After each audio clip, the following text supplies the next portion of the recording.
예, 오늘 말씀은 요한복음 14장 1절부터 3절, 그리고 또 하나 요한복음 16장 33절 두 군데를 보겠습니다. 먼저 요한복음 14장 1절부터 3절 시작.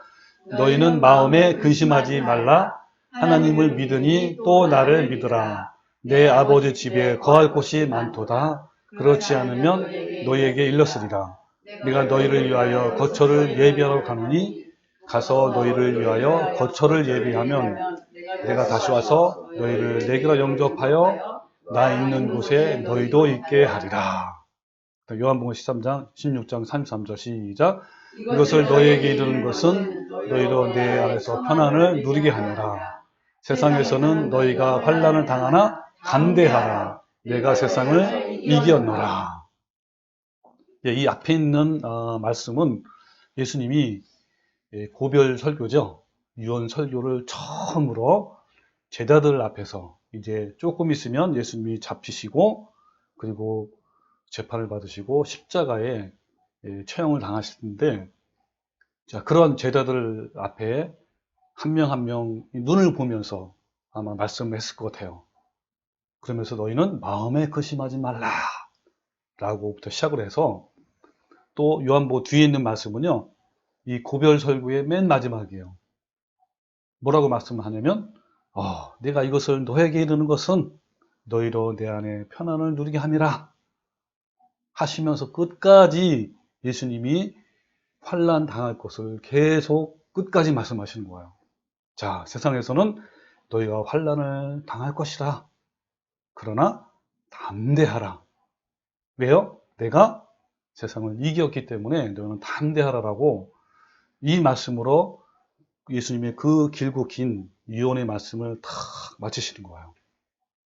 그리고 17장에서는 예수님이 제자들을 향해서 기도하시는 그런 내용이 나옵니다. 그래서 오늘 주제의 말씀이 뭐냐면, 마지막 환난을 이기기 위한 준비 7번째 방송인데, 예수님의 흔적, 예수님과 나의 사랑 이야기라는 제목으로 우리 같이 함께 알아보려고 합니다. 그래서 처음에 시작하는 유언의 말씀은요, 이런 거죠. 너희는 근심하지 말라. 왜요? 내가 지금은 가지만 내가 다시 너희한테 와서 너희를 영접하겠다. 그리고 데리러 오겠다. 그리고 공중으로 끌어올리겠다. 그래서 너희들과 영원히 함께 하겠다라고 말씀하는 거예요. 주께서 호령과 천사장의 소리와 하나님의 나팔 소리로 친히 하늘로부터 강림하실 때 우리는 영광의 몸으로 호련히 변화되어 순식간에 하늘로 끌어올려서, 끌어올리는 게 뭐예요? 휴거돼가는 거죠. 그래서 영광의 주님을 만날 것이다. 예수님이 처음 말씀하신 말씀이 이 주님과 나중에 재림할 때 휴거 받아서 만날 그 말씀을 하시는 거예요. 휴거는 마지막 때 일어나는 것으로 정말 신비 중에 신비이고 정말 영광 중에 영광이에요. 그래서요, 이 300년 동안 로마 황제에 의해서 심한 박해를 받았던 예수님의 제자들과 초대교회의 성도들과, 그리고 또 이후에 중세기 1000년 동안 로마 교황권에 의해 박해를 받았던 수천만 명의 참 성도들도요, 이 예수님의 재림을 간절히 소망하면서 신앙을 지킨 거예요. 우리 성도들에게 가장 큰 소망 중에 하나가 바로 예수님의 재림인 거예요. 그래서 성경에도요, 1500번 이상이나 예수님의 재림에 대해서 언급하고 있는, 그래서 이만큼 예수님의 재림의 중요성을 말하는 거예요. 하나님께서 신실한 성도들을 데리러 이 땅에 다시 강림하시는 날이야말로 인간 역사에서 가장 장엄하고 가장 복스럽고 기쁜 날인 거예요. 예수님이 영광과 능력으로 호령과 천사장과 큰 나팔 소리로 친히 강림하실 때, 누가 먼저 일어나요? 그렇죠. 먼저 주 안에서 죽었던 믿음의 선진들이 일어나서 휴거를 가게 될 것이고, 그리고 살아남은 우리도 함께 구름 속으로 끌어올려져 공중에서 주를 영접하는 거예요. 이것을 우리는 살아있는 소망이라고 하는 거예요. 이 소망 때문에 참 성도들은 큰 환난에서도 온전히 기뻐할 수 있는 거예요. 여러분, 하늘나라에서 가장 큰 행복은 바로 뭡니까? 영원토록 주님과 함께 있고, 또 주님을 보고 주님과 더불어 살고 주님을 즐거워하는 거 아닙니까? 예수님께서도요, 자신의 성품을 닮은 백성들을 만나기 위해서 다시 오실 재림의 그 순간의 감격을 지금도 마음을 졸이시면서 기다리고 계시는 거예요. 그러므로 마지막 때 성도들의 정체성은요, 신랑을 기다리는 신부의 거룩함, 그리고 나그네와 일시 체류자의 신분으로 사는 것이 마지막 때 갈수록 우리의 정체성이에요.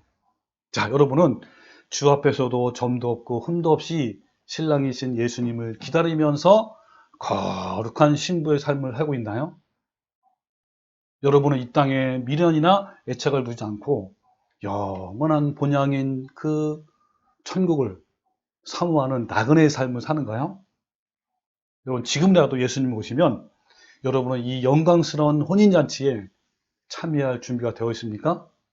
여러분은 준비가 된 신부입니까? 나그네입니까?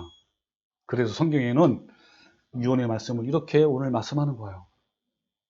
자, 오늘 마지막 때 한 말씀이죠. 맨 끝에 이것을 너에게 이르는 것은, 이것이 뭡니까?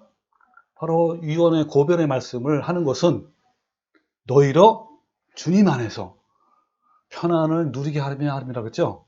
이 편안이 바로 에이레네, 히브리어는 샬롬, 고요함이죠. 이 샬롬은요, 에이레네는 주님이 내려주시는 화평이란 말이에요. 자, 그러면서 세상에서는 너희가 환난을 당하라. 이 환난은 들리시스, 헬라어로, 그리고 담대하라가 바로 살세오라고 하는데 힘을 내라는 뜻이에요. 힘을 내라. 예, 왜 그래요? 예수님이 내가 세상을 이기었기 때문에 그래요. 자, 이기다가 헬라어로 많이 들어봤죠? 니카오. 예, 이기다, 극복하다, 승리하다. 자, 이 말을 해석하면, 쉽게 해석하면 이런 거예요. 너희가 외적으로나 내적으로 환난을 당하는 것은 당연하지만 내가 먼저 이 모든 환난을 극복하고 이겼다. 따라서 너희들도 나로 말미암아 이 모든 환난을 극복하고 이길 것이니까 편안하라. 이기는 자와 내가 함께할 것이고 생명의 멸관을 주겠다라고 이렇게 말씀하는 것 같은 거예요. 네. 그래서요, 이 환난이나 또는 고난이라는 단어가 헬라어로 두 가지가 있어요. 하나는 헬라어로 스테노코리아. 이 스테노코리아는 외적으로 인한 고난이에요. 외적. 어떤 외적인 환경이나 상황들로 다가오는 고난. 예를 들면 고문도 되는 거예요. 고문이나 아니면 어떤 배고픔에 대한 어떤 육체적인 고통. 그 다음에 또 인간관계에서 일어나는 고난, 고통, 재산을 압류한다든지 또는 어떤 죽음의 위기, 이런 것들이 바로 이런 환란이 스테노코리아라는 환란이고, 또 하나는 들립시스라는 고난이 있어요. 환란이. 자, 이 들립시스는 외적인 고난, 즉 스테노코리아에 대한 감정으로 내적인 고난을 말해요. 즉 뭐냐면 이 들립시스는 아까 말한 고문과 배고픔과 같은 육체적인 고통, 또 인간관계에서의 고통, 재산을 압류한다든지 죽음 위기 등 이런 외적인 고난으로 인해서 생기는 내적인 환난을 말해요. 그러니까 내적으로 생기는 어떤 절망감, 두려움, 낙담감, 좌절감, 비천함, 이것이 바로 들립시스라는 거예요. 이런 환난. 그러니까 여기서 환난은요, 외적인 상황들로 말미암아 나타난 절망감, 두려움, 낙담감, 좌절감, 비천함 같은 감정을 말해요. 내적인 감정. 따라서 본문의 환난은요, 결국은 뭘 말해요? 외적인 환난과 내적인 환난을 모두 포함하는 그러한 환난을 말하는 거야. 이 환난은요, 어디서부터 유래가 됐냐면 곡식의 껍질을 까는 탈곡에서 유래가 됐다고 해요. 여러분, 곡식을 탈곡기에 넣어서 막 돌리면 껍질은 분리가 되고 이 알곡만 나오잖아요. 이제 그것처럼 하나님께서 우리 그리스도인들을 그리스도인답게 만드는 방편이 바로 탈곡이라는 거예요. 이 탈곡은 뭐예요? 환난, 고난, 그 방편이. 그리고 이 껍질은 육신의 탐심과 정욕을 말하는 거고, 알곡은 예수님의 성품을 말하는 거예요. 그러니까 이 육신의 정욕과 탐심을 껍질을 다 벗기고 뭐만 나오게끔? 알곡, 예수님의 성품만 나오게끔 하는 그 방편이 뭐라고요? 환난이라는 거예요. 탈곡. 네. 그래서 육신적인 껍질을 벗겨지고 내적 자아가 죽어가면서 알곡으로 거두어지는 거예요. 이 외적인 환난과 그리고 그 환난으로 겪는 내적인 이 환난의 감정은 곡식의 껍질과 분리시켜서 알곡을 얻는 것처럼 결국 성도들을요 거룩함을 이루게 하는 거예요. 이것이 바로 환난을 주신 목적이에요. 하나님이. 여러분, 우리에게 환난을 주셔요? 고난을, 고통을 줍니까? 알곡을 만들기 위해서 한 거예요. 자신을 신실하게 따르는 자들에게 예수님의 약속은요, 외적인 환난을 해결해 주는 것이 아니라, 스테노 코리아를 해결해 주지 않아요. 뭘 해결해 줘요? 우리 내적인, 그죠? 그러니까 외적인 환난이 있을지라도 내적으로 겪는 모든 두려움이나 아까 말한 공포감이라든지 이런 것들을 편안하도록 도와주시겠다라고 하신 거예요. 그러니까 어떤 상황에도 이 외적인 상황은 너무너무 많잖아요. 그런 상황에도 에이덴의 마음을 하나님이 주시겠다라고 약속하신 거예요. 이 에이덴의 마음은 누가 주셔요? 하나님이 주시는 거예요.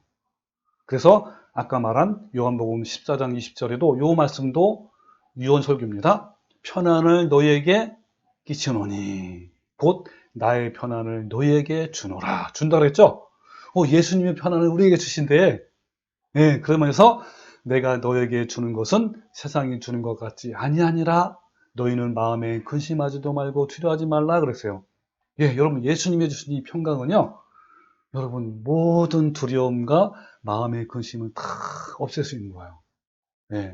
그러면서 오늘 본 말씀이 이것을 너에게 이르는 것은 너희도 내 안에서 편안을 누리게 함이라. 그 같은 편안이에요. 주님이 주시는 편안. 그래서 세상에서는 너희가 환난을 당하나 힘내라. 내가 이겼다 이 말이에요. 자, 그 해석을 다시 한번 얘기하면 너희가 외적으로나 내적으로 환난을 당하는 것은 당연하지만 내가 먼저 이 모든 환난을 극복하고 이겼다. 따라서 너희들도 나로 말미암아 이 모든 환난을 극복하고 이길 것이니까 편안하라. 이기는 자와 내가 함께 할 것이고 생명의 면류관을 주겠다라고 말씀하는 거예요. 자, 이 말씀과 연결될 말씀이 바로 로마서 8장 35절의 말씀이 있어요. 잘 보세요. 누가 우리를 그리스도의 사랑 안에서 끊으리요 그랬어요. 여러분, 우리를 주님의 사랑에서 끊는 것이 뭐가 있겠느냐? 자, 그 예를 든 것이 뭐예요? 환난. 이 환난이 아까 말한 들리시스, 그 다음에 고난, 아까 말한 스테노 코리아. 들리시스는 내적인 고난이고 스테노 코리아는 어떤 고난이에요? 외적인 고난이죠. 이 박해가 디오고스모스인데요. 이건 뭐냐면 어때요? 대적자가 큰 우리를 추적해서 잡아서 감금하고 고문하고 이런 걸 말해요. 그 다음에 기근이나 적시는 뭐죠? 알모만입니까? 그러니까 황폐함, 어떤 처참함. 자, 이런 것. 그리고 위험이나 칼은 죽음을 말하죠. 자, 이런 것들이 바로 우리를 사랑에 끊을 수 있겠느냐? 있다는 거 없다는 거예요? 끊을 수 없다는 거예요. 그러면서 기록된 것이 구약에 있는 말씀을 인용하는 거예요. 바로 시편 44편 22절 말씀을 인용합니다. 거기 뭐라 그러냐면 우리가 종일 주를 위하여 죽임을 당하게 되고 도살 당할 양같이 여김을 받았나이다. 자, 이럴지라도 결코 그리스도의 사랑에서 끊을 수 없다라고 하시는 거예요.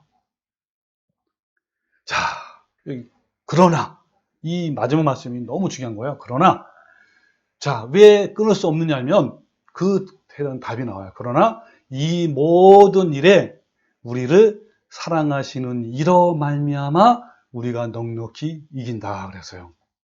자, 우리가 어떻게 이 넉넉히 이겨요? 뭘로 말미암아?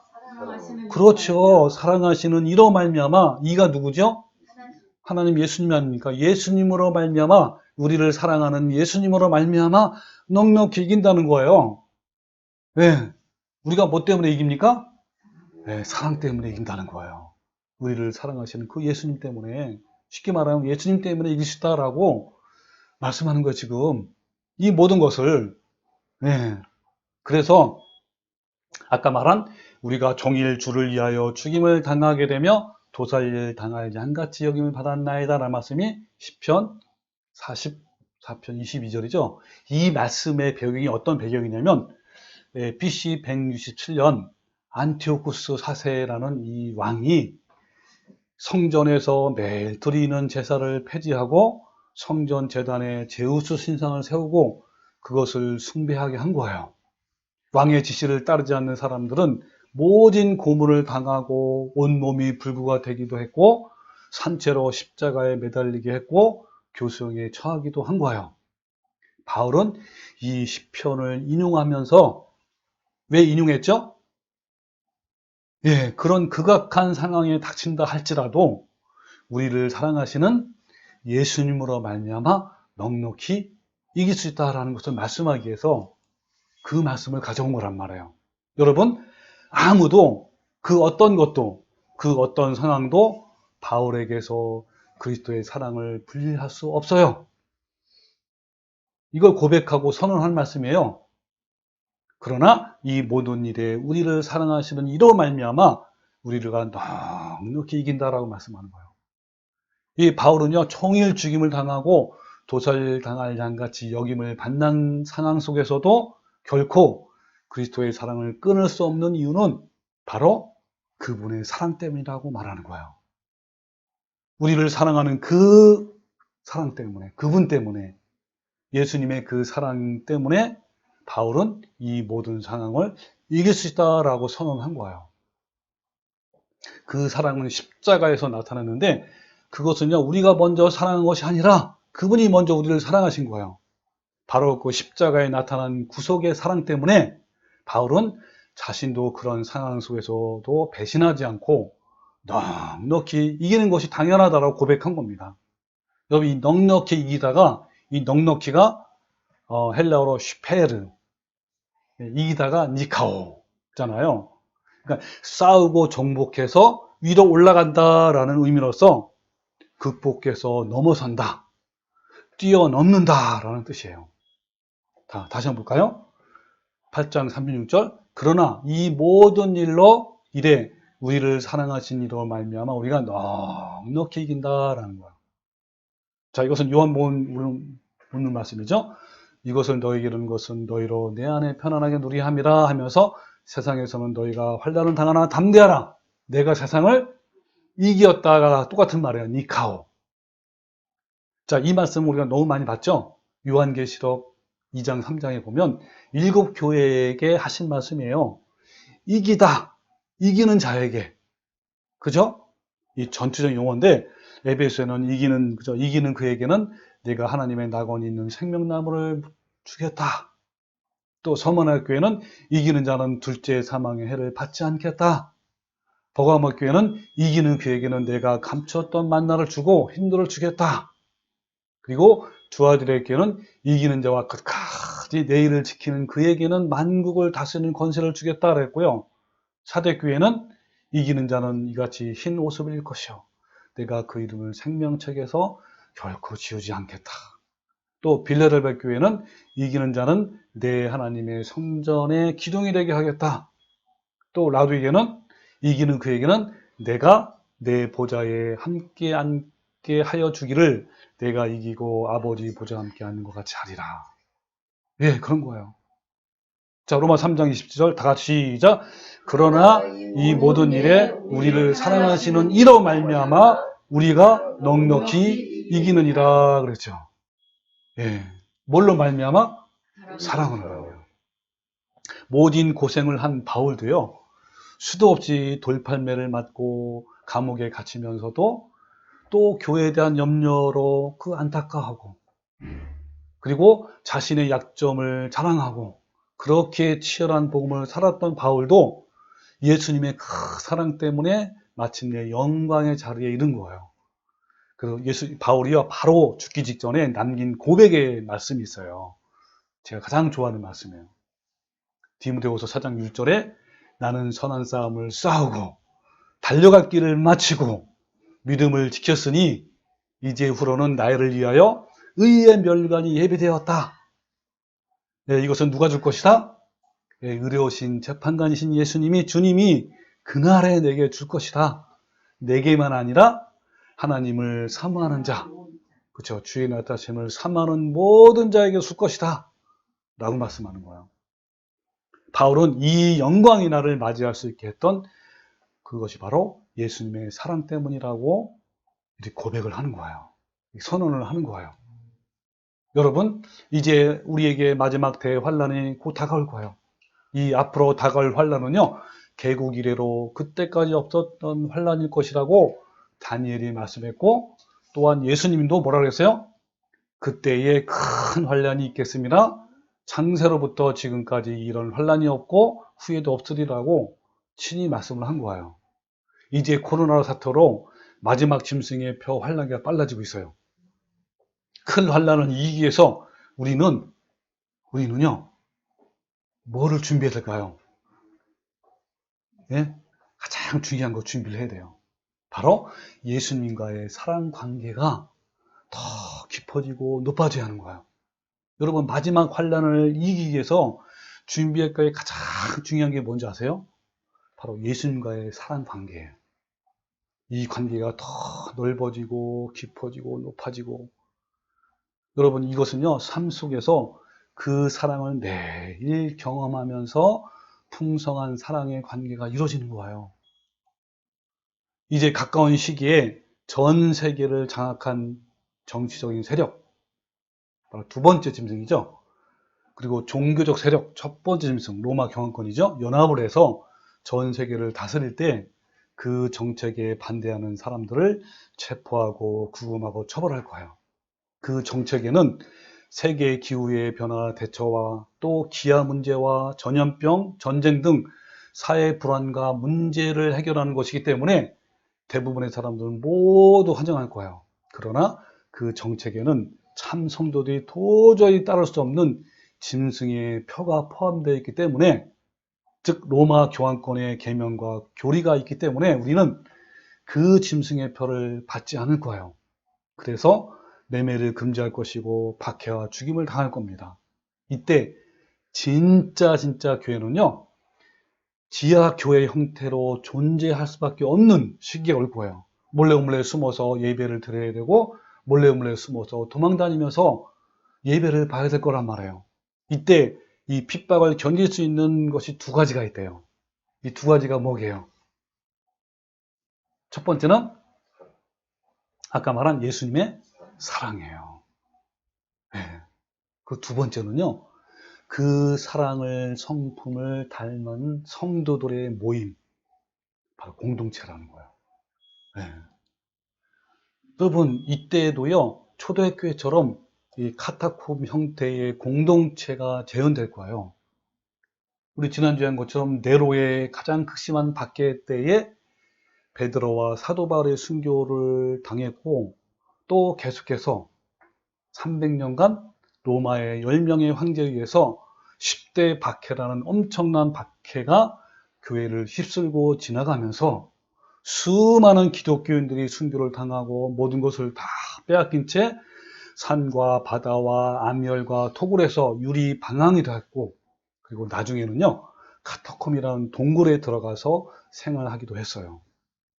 당시에 로마 황제는요, 기독교를 박멸하기 위해서 곳곳에 숨어있는 성도들을 색출하기 시작했어요. 극렬한 핍박에 의해 수많은 성도들이 순교의 피를 흘렸습니다. 때로는 고대 로마 원형 경기장에서 수많은 성도들이 맹수에 찢겨 죽기도 하고 십자가에 매달려 죽기도 하고 화형에 순교당하는 사람들이 너무너무 많았습니다. 이때 많은 성도들이 로마 도시 외곽에 있는 카타콤의 지하 동굴 안으로 무서운 핍박을 피해 숨어들기 시작한 거예요. 그들은 햇볕도 들지 않는 어두컴컴한 땅 밑에 숨어 살면서 비밀리에 하나님께 예배를 드렸어요. 수년 전에 고대 문서가 하나 발견됐는데 그 문서는 로마 황제의 핍박이 심했던 초대교회 당시의 것이라는 것이 알게 됐어요. 자, 당시 그 이스라엘을 통치했던 로마 총독이 네로 황제에게 보냈던 그 내용이 발견된 거예요. 자, 그 문서에 뭐라고 적혀있냐면 황제 폐하 사태가 심각합니다. 예수가 부활했다고 주장하는 그리스도인이라고 부르는 무리들이 있습니다. 이들은요, 황제 폐하가 신이라는 사실을 거부합니다. 우리 군대가 그들을 잡아 창으로 찔러 죽여도 그들은 죽으면서도 우리 군대를 사랑한다고 합니다.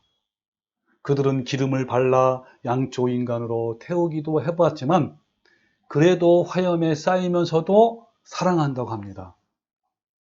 이들을 감당할 방법이 없습니다.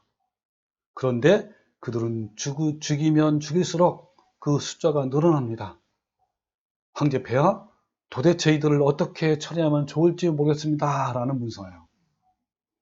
예, 카타콤은요, 로마 제국 당시에 죽은 사람들을 갖다가 놓은 지하 동굴 묘지예요. 자연적으로 생긴 지하 동굴에 시신을 갖다 두었던 그 동굴은요, 이 개미굴처럼 얽혀 있어서 한번 들어가면 밖으로 나오기 힘든 미로라고 합니다. 그런데 이 카타콤이 초대교회 성도들의 예배 장소가 된 거예요. 로마의 피비린 나는 박해를 피해서 성도들은 미로 같은 이 카타콤에 도망한 거예요. 이 냄새나고 캄캄하고 음침한 장소가 초대교회의 예배 장소였어요. 그것이 교회인 거예요. 아마 우리도요, 마지막 환란이 오면요, 이 초대교회 때처럼 몰래 숨어서 예배를 드리게 될 거예요. 이 마지막 환란 때 함께할 공동체가 없이는요, 그 핍박을 견뎌내기가 너무 어려운 겁니다. 여러분, 진리와 함께 하고 또 사랑이 넘치는 공동체가 얼마나 중요한지요. 혹시 이 유튜브를 통해서 이 말씀을 듣는 성도가 있다면 진리와 사랑이 있는 올바른 공동체를 꼭 만나시기를 기도합니다. 자, 큰 박해를 받는 이 초대교회 성도들은요, 모든 것을 버리고 음침한 동굴로 들어온 거예요. 거기에 그 당시에 어떤 성도가 벽에다가 이 새겨놓는 글이 있는데 그 글이 발견됐는데 뭐라고 적혀있냐면 이렇게 적혀있어요.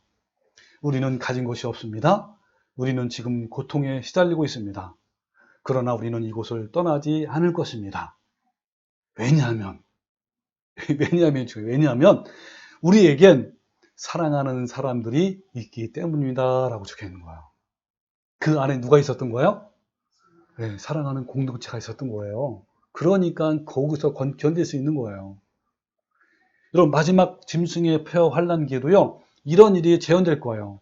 이때 우리에게 이 모든 것을 이길 수 있는 것이 바로 서로 함께하는 사랑의 공동체라는 거예요. 그 마태복음 10장 22절에 모든 사람에게 미움을 받을 것이나 끝까지 견디는 자는 구원을 얻으리라 그랬어요. 여러분, 또한 이 마지막 환란기에는요, 예수님의 그 사랑으로 끝까지 견딜 수 있고 마침내 영광의 구원을 얻는 자가 될 거예요. 마지막 환란기에는요, 그 사랑만이 어떠한 상황에도 그 환란을 이길 수 있고 온전히 견딜 수 있는 거예요. 그러므로 여러분, 다시 한번 강조하지만 내 삶 속에서 하나님의 사랑을 더 깊이 깨닫고 체험하십시오. 그 사랑의 관계가 깊으면 깊을수록 마지막 환란기를 그만큼 넉넉히 이길 수 있는 거예요. 여러분, 그런데 하나님의 사랑의 관계가 언제 더 깊어지고 언제 더 풍성해질까요? 네, 맞습니다. 물론 우리가 편안한 가운데서 말씀을 묵상할 때 예수님의 사랑을 깨달을 수 있지만 더 깊은 사랑이 우리 마음에 부음을 받기 위해서는요, 아까 말한 외적인 환란과 내적인 환란이 있어야 하는 거예요. 스테노 코리아와 들립시스. 네, 또한 자신의 연약함과 부족함과 실수와 허물과 죄와 상처로 인해서 힘들고 어려울 때 그 예수님의 사랑 때문에 다시 일어서고 회복이 되는 그런 놀라운 사랑을 체험하는 거예요. 이런 핍박이 없이는요, 깊은 차원의 사랑을 이룰 수가 없어요. 여러분, 그러므로 여러분의 삶 속에서 고난이 올 때 기뻐하고 감사하십시오. 또 예전에 당한 깊은 상처를 통해서 주님의 사랑 안으로 더 들어가십시오. 여러분, 장차 하나님의 왕국에 들어가면 예수님과의 수많은 사랑 이야기를 영원히 간증하며 살게 될 거예요. 예수님이 장차 이 땅에 재림하셔서 하나님의 사랑이 풍부한 자들이 휴거가 되어서 천국으로 데려가실 겁니다. 우리가 휴거가 되어서요, 하나님 나라 갈 때 이 병들고 썩어져 가고 우리 육신이 약하잖아요. 이런 육신이 신령한 몸으로 그 영광스러운, 예수님 같은 영광스러운 몸으로 변화가 될 거예요. 그래서 고린도서 15장 42절에 죽은 자의 부활도 그와 같으니 썩을 것으로 심고 썩지 아니할 것으로 다시 살아나요. 또 영광스러운 것으로 다시 살아나고, 또 강한 것으로 다시 살아나고, 또 신령한 몸으로 다시 살아난대요. 지금은 연약하잖아요. 뭐 병들기도 하고 아프기도 하고 코로나 걸리기도 하고, 근데 그런 몸이 아니란 말이에요. 정말 영광스러운 몸으로 변한단 말이에요. 여러분, 우리가 휴거가 되어 주님을 만날 때요, 우리 몸이 신령한 몸으로 변화가 되고 또 변하는 것이 많죠. 거기는요, 죽음이나 해통하는 것이나 그런 것이 없어요. 거기는요, 너무너무 말 그대로 파라다이스 천국이란 말이에요. 모든 환경이 다 변화돼요. 그런데요, 변화가 안 되고 이 땅에서 형성된 것을 그대로 가져가는 것이 있어요. 그게 뭘까요? 맞습니다.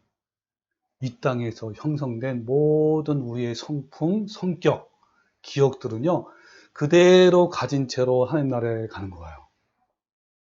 근데 어떤 사람은요, 우리의 성격과 품성과 모든 기억들까지도 개조하고 변화시켜서 천국으로 데리고 가신다고 하는데 전혀 그렇지 않아요. 예수님이 재림하실 때 사람의 성품은 하나님이 마음대로 바꾸거나 변경시킬 수 없어요. 이 땅에서의 기억과 성품은 그대로 남는 거예요. 그러기 때문에 하나님은 이 땅에서 날마다 자신의 탐심과 정욕을 십자가에 못 박여 죽여서 하나님의 거룩한 형상을 회복하러 간 거예요. 왜요? 예수님을 닮아가는 성도들만 데려가시는 거예요.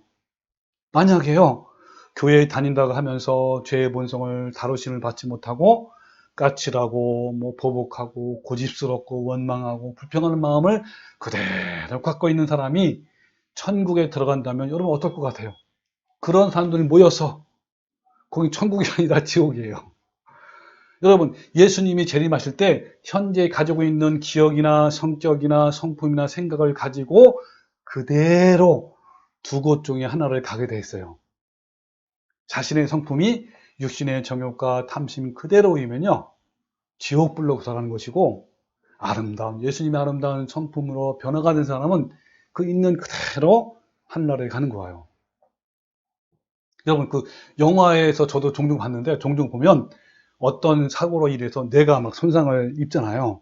그러면 전에 있었던 모든 기억이 지워져 가지고 전에 함께 사랑했던 가족들을 기억 못하는 장면을 보면 얼마나 애가 타고 불쌍한지요. 근데 더 애가 타는 거는 뭐냐면, 사랑하는 연인이 그 사랑을 나누다가 한 사람이 뇌가 다친 거예요. 그래가지고 그 연인을 기억 못하는 거예요. 그런 영화 많이 나오잖아요. 그 사랑의 기억을 못하는 것이 얼마나 안타까운지, 그렇게 안타까운 꿈이어서 영화를 보잖아요, 우리가. 근데 언젠가 이런 또 영화도 제가 본 적이 있는데요. 어떤 힘 있는 자, 악당이죠, 악당. 이 악당이 사람들의 뇌를 개조해서 이전의 모든 기억을 다 지우고 자기에게만 충성을 하도록 모든 성격과 성품을 조작하고 개조해서 새로운 인간을 만들고 본인에게 충성하고, 또 때로는요, 인간 병기로 만들어서 전문적인 킬러가 되는 영화도 종종 보게 돼요. 이런 것이 얼마든지 가능한 거예요. 자, 그런데요. 예수님이 다시 오셔서 우리가 호련히 신령한 몸으로 변화가 될 때 우리 모든 기억과 성격과 성품, 생각, 사고를 삭제하고 새롭게 개조해서 하나님만 충성하는 사람으로 만들까요? 네? 하나님은 인조인간처럼 자기에게만 충성하는 사람들을 보면서 흐뭇해 하시면서 좋아하실까요? 여러분, 이것은 로봇에 불과한 거예요. 아무 의미도 없고 하나님은 이런 것을 절대로 원하지 않습니다. 여러분이 만약에 천국 간다고 하더라도요, 나의 생각과 기억과 성품들을 잃어버리면 그 존재는 내가 아닌 거예요. 그렇잖아요. 나는 죽은 거나 마찬가지예요. 아무 의미도 없어요. 하나님이나 우리에게나 아무 의미도 없는 거예요.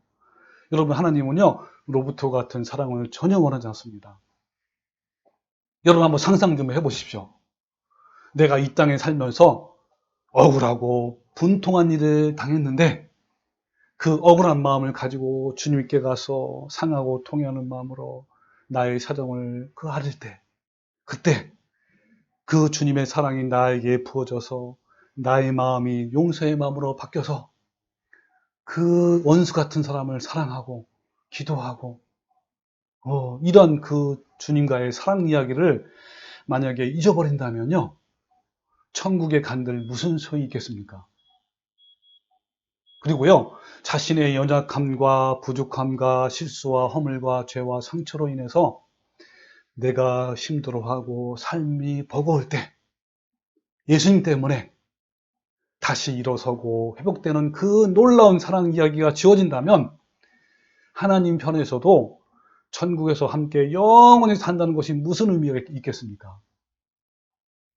그리고요, 내가 이제부터 이 사랑의 성품을 이루고자 막 결심했어요. 내가 이제 주님의 말씀을 순종해야지 그랬는데 어느 날 그 결심이 무참히 무너질 때 그 쓰라린 마음을 가지고 주님의 십자가에 가서 눈물로 고백하고 막 간구하면서 주님, 제가 바로 이런 사람입니다. 주님, 저를 도와주십시오. 네?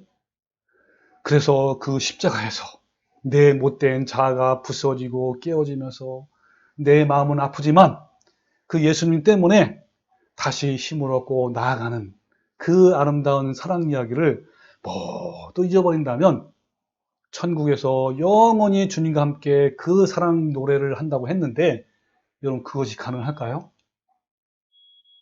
우리가 천국에 가면요, 영원히 간증하며 찬양해야 할 것이 바로 예수님과의 사랑 이야기인 거예요.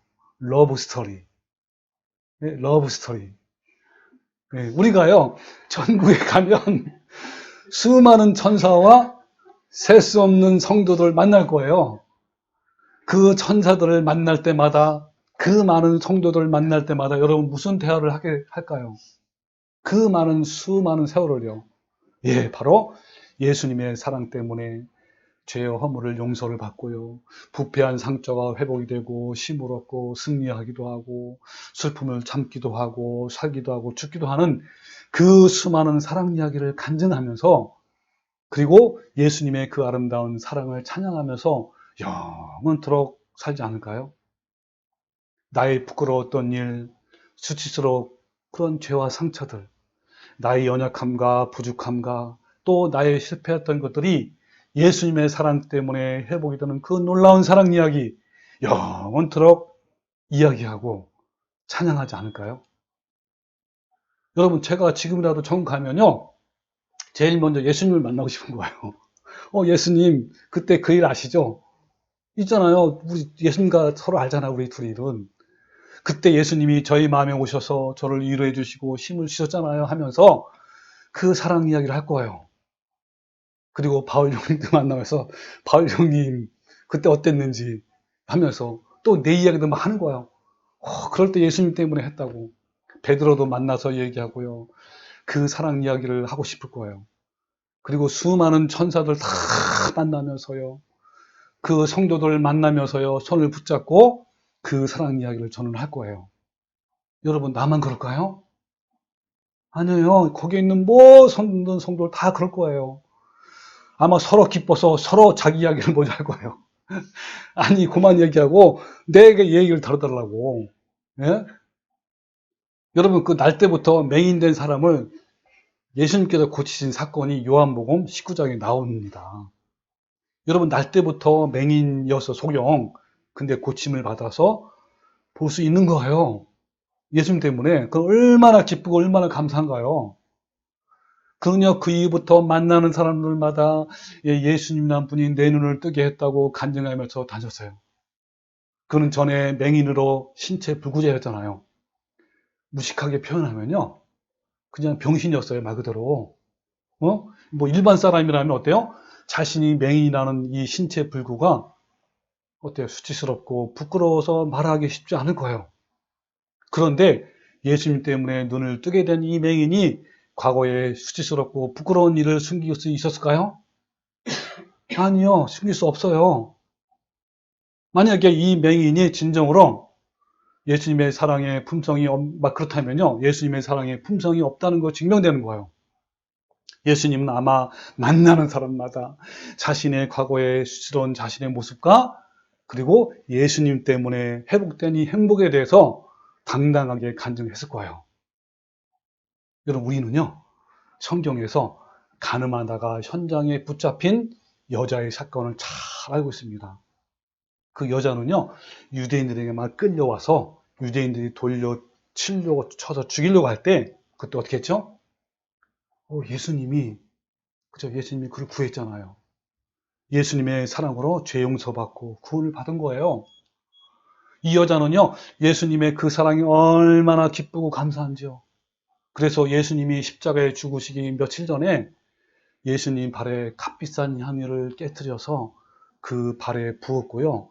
감격의 눈물을 흘리면서 그 발에 입맞춤을 한 거예요. 여러분, 이 여자는요, 주변에 알고 있는 사람들 만날 때마다 예수님과 그의 사랑의 이야기를 하면서 그 예수님을 믿으라고 전파했을 거예요. 그녀의 과거가 비록 혐오스럽고 수치스러운 죄인이지만 그녀는 오히려 예수님 때문에 구원을 받고 새 삶을 살 것에 대해서 기꺼이 간증을 했었습니다. 내가요, 만약에 그녀를 천국에서 만난다 하면 그녀는요, 그 사랑 이야기를 저에게 분명히 했을 거예요. 예, 날 때부터 맹인된 그 사람도 천국에서 만나게 되면 아마 그 사람은 나에게 그 이야기를 할 거예요. 나에게 말하면서 그 성경 요한복음 19장 있잖아 하면서. 예. 여러분, 우리 아들이 중학교일 때 그 어느 교회에서 그 청소년 여름 수련회가 있는데 그 한창 예민하고 사춘기인 청소년들에게 매우 유익한 수련회라고 해서 제가 아들을 차에 태우고 데리고 함께 참석을 한 적이 있어요. 여름에. 예. 근데 그때 가니까 남자와 여자 두 분이 그 사역을 하시는데 나중에 알고 보니까 두 목사인데 부부예요. 굉장히 의미 있는 메시지를 내가 선포하는 걸 들었어요. 근데 둘째 날 그 여자 목사님이 메시지를 전파하는데 그 메시지가 다윗 왕과 밧세바에 동침하는 어떤 성 문제에 대한 것을 말씀하는 거예요. 근데 그때 그 목사님이, 여자 목사님이죠, 자신이 어릴 때 먼 친척인 삼촌한테 오랫동안 성추행과 성폭행 당했던 이야기를 하는 거예요. 그 성폭행으로 자신이 얼마나 힘들었고 우울했고 그래서 자살 시도를 몇 번이나 했었고 그러다가 교회에 나오면서 예수님을 만나서 회복되는 그 이야기를 쭉 그냥 하는 거예요. 근데요, 저도 그랬지만 그 사춘기 청소년들도요, 그 이야기를 들으면서 뭐 이상하다거나 듣기에 거북하거나 이런 감정이 전혀 없이 모두 가슴으로 받아들였고 또 청소년들의 마음을 깊이 터치하는 은혜가 있었어요. 몇몇 학생들은요, 눈물을 흘리면서 그 이야기를 통해서 회복되는 놀라운 것을 보게 됐습니다. 나중에 알고 보니까 그 목사님은 평소에도 성적으로 일탈한 그 청소년들을 상담해주고 치유하는 사역을 하신다는 말을 듣고 그때 저는요, 하나님이 그 목사님을 통해서 정말 아름다운 사역을 하시는구나 라는 걸 깨닫게 되었어요. 그 목사님은요, 성적인 문제로 불행하고 우울하고 일탈된 수많은 청소년들을 상담하면서 자신이 예전에 겪었던, 정말 인간적으로 보면요, 얼마나 수치스럽고 부끄럽고 두려워서 다시는 입 밖으로 꺼내고 싶지 않는 그 처참한 이야기를 얼마나 많이 했을까요? 왜? 근데요, 그 목사님이 그런 자신의 이야기를 할 때마다 자신은 하고 싶지 않는데 억지로 했을까요? 아니에요. 제가 참석한 그 수련회에서 그 목사님이 자신의 이야기를 하는 장면을 저는 보았는데요. 그 모습이 정말 얼마나 아름답고 귀한 인상을 받았는지요. 그 아픔과 좌절과 수치와 두려움 속에서 지내다가 예수님을 만나고 회복되는 그 아름다운 사랑 이야기를 듣는 내내 저를 비롯한 그런 청소년들의 마음속에 성령님이 역사해 주셔서 정말 깊은 예수님의 사랑을 경험한 거예요. 여러분, 우리 주님은요, 우리 아픔과 좌절과 한숨과 눈물과 두려움, 외로움, 절규를 다 아시고 함께 아파하시고 우시는 분이에요. 왜냐하면 우리 주님은요, 우리의 모든 연약함을 다 체험하셨기 때문에 그런 거예요. 여러분, 이런 아름다운 사랑 이야기를 못한다면요, 아직 그 사랑이 나에게 없는 거예요. 이것은요, 이론이나 지식이 아니라 받아본 사람만이 아는 거예요. 네. 이 사랑 이야기는요, 이 땅에서나 저 하나님 나라에서도 영원히 간증되어야 할 이야기인 거예요.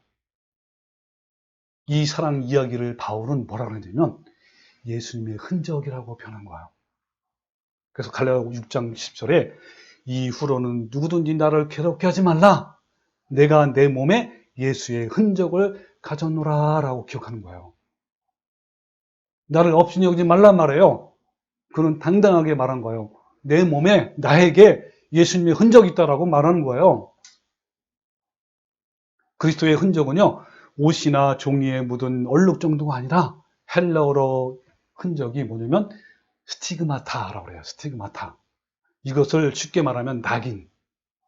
여러분, 그 옛날에요, 노예의 얼굴에요, 낙인이 찍은 때가 있었어요.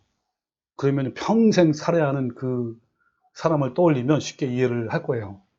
그래서 그때 당시에 그 사람의 얼굴에 찍힌 낙인을 보면, 아, 저 사람은 노예구나 라는 걸 금방 알 수 있는 거예요. 여러분요, 내가 예수님의 마지막 심판대 앞에 딱 섰어요. 우리 모두는요, 예수님의 심판대 앞에 설 거예요. 홀로. 그때 예수님이 나를 보시자마자 나를 아시는 거예요. 나를 금방 알아보는 거예요. 예수님이 나에게 뭐라 그러냐면, 수년아, 너는 나의 사람이다. 너는 내 왕국에서 영원히 함께할 합당한 사람이다. 너는 나와 동일한 것을 가지고 있구나. 나의 흔적을 갖고 있구나 라고 하실 거예요. 여러분, 예수님이 금방 할 수 있는 흔적이 뭘까요? 예? 여러분, 나만 있는 게 아니라 천국에 있는 사람 모두 다 이 흔적이 있는 거예요. 예, 맞습니다. 바로 그 흔적은요, 이 땅에서의 예수님과 아름다운 사랑 이야기들이에요. 그 흔적은요, 이 땅에서 환난과 고통과 눈물과 외로움과 두려움을 예수님과 함께 하면서 만들어진 그 사랑 이야기예요. 여러분, 그 흔적은요, 깊은 그 흔적은요, 예수님과 나만 할 수 있는 그 사랑 이야기도 있어요. 그때마다 부어지고 심겨주신 그 사랑으로 오래 참고 온유하고 자랑하지 않고 교만과 무례하지 않고 성내지 아니하고 모든 것을 참고 믿고 바라고 견디는 그 사랑 이야기. 그러면서 날마다 조금씩 예수님의 성품의 열매가 맺게 되는 거예요. 이것이 바로 예수님의 흔적 아닙니까? 예수님은 그 사랑의 흔적을 보시고 바로 내 사람이라는 것을 알 수 있는 거예요. 여러분은 과연 예수님의 낙인이 있습니까? 예수님이 금방 알아볼 수 있는 낙인이 있어요? 또한 이 세상 사람들과 나를 밤낮으로 고소하는 사탄에게 나는 예수님이 사람이라는 것을 증거할 수 있는 낙인이 있느냐 말이에요. 나에게 큰 상처를 준 사람에게 대해서 오래 참고 오히려 용서하며 기도하는 그 사랑의 흔적이 있습니까? 그럼에도 불구하고 상대방에게 친절하게 도와주고 시기하지 않냐고 자랑하지 않고 교만하지 않는 그 사랑이 흔적이 있습니까? 어떤 상황에도 예수님으로 말미암아 자기의 유익을 구하지 않고 성내지 않고 악한 것을 생각하지 않고 불의를 기뻐하지 아니하며 진리와 함께 기뻐하는 그 사랑의 낙인이 있는가요? 어떤 상황에도 온전히 참으며 하나님을 신뢰하고 기다리고 끝까지 견디는 그 사랑의 흔적이 여러분 있습니까? 여러분, 신령한 은사인 방언도요, 예언도 놀라운 시도 다 패하고 그치고 사라지고 없어질 것이라고 말씀하고 있어요. 그러나 예수님과의 그 사랑은요, 사라지지 않고 영원하다고 말씀하는 거예요. 하나님은 그 사랑을 품은 성도들에게 칭찬과 영광과 존귀의 관을 씌워주실 거예요. 자, 여기 고린도전서 13장 8절 한번 읽어볼까요? 시작. 사랑은 언제까지나 떨어지지 아니하되 예언도 패하고 방언도 그치고 지식도 패하리라.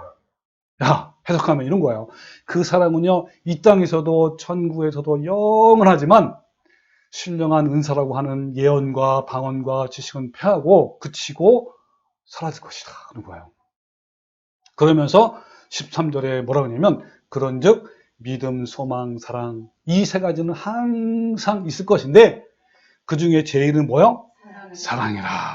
그 중에 제일 큰 거는 사랑이라는 거예요. 이만큼 사랑이 영원하고 없어지지 않을 것이란 말이에요. 예, 여러분 맞습니다. 영원히 살아남을 것이요, 이 사랑이에요. 이 사랑 이야기란 말이에요. 여러분, 지금 이 순간, 아니 앞으로 남은 모든 삶에서 무엇에 가치를 두고 살 것입니까? 무엇을 준비해야 할 것입니까? 또 마지막 환난을 위해서 무엇을 준비하는가요? 이제 여러분 결단하십시오. 이제 없어질 것들을 모두 내려놓으십시오. 우리의 모든 관심과 열정과 시간을 하나님과 그 사랑을 이루는 데 사용하십시오. 여러분, 이 세상에서 먹고 살아갈 만큼만 일을 하고 그 나머지 모든 것은 영원히 가치 있고 금보다도 귀한 그 사랑을 가지십시오. 그 사랑 이야기를 지금 만드십시오. 여러분, 지금 못 만들면요, 영원히 못 만드는 거예요. 여러분, 내 안에서 삶에서 고난과 환난이 오면 감사하십시오. 그때야말로 예수님과 나의 사랑 이야기를 만들 때 그때예요. 네. 하나님께서 칭찬과 영광과 존귀의 관을 씌워줄 것입니다.